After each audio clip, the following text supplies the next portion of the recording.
If we look very closely at the skin surface, we can see thousands of tiny openings called pores. These pores are the openings of follicles which are under the skin surface.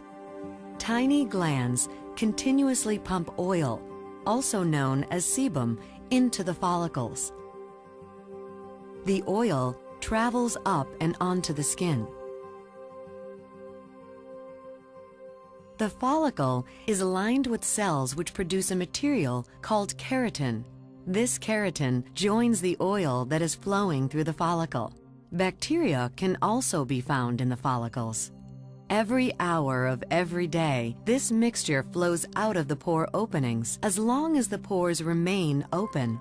Unfortunately, pores can become clogged and start the acne process.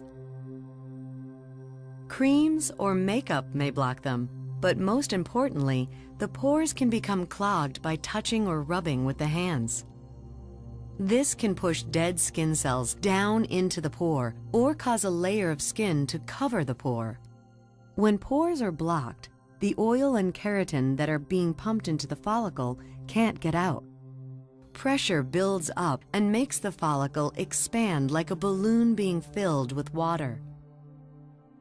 As the follicle gets larger and larger, this stretches the follicle walls.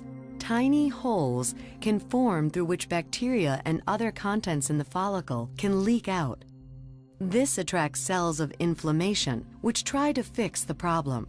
The cells lining the canal start to produce more keratin to shield themselves from the increasing stretch. Unfortunately, this additional keratin adds even more material to the canal. As more and more oil and keratin build up, the follicle can actually burst, causing much more inflammation. This is the point where we see red bumps and pimples on the skin, what we call acne. The expanded follicles can also rupture from outside pressure, such as from leaning on hands or squeezing by fingers. Yet another reason to avoid touching acne-prone areas. So why does acne not typically start until around puberty? This is because before puberty, the oil glands make very little oil. So even if a pore becomes blocked, not much pressure develops.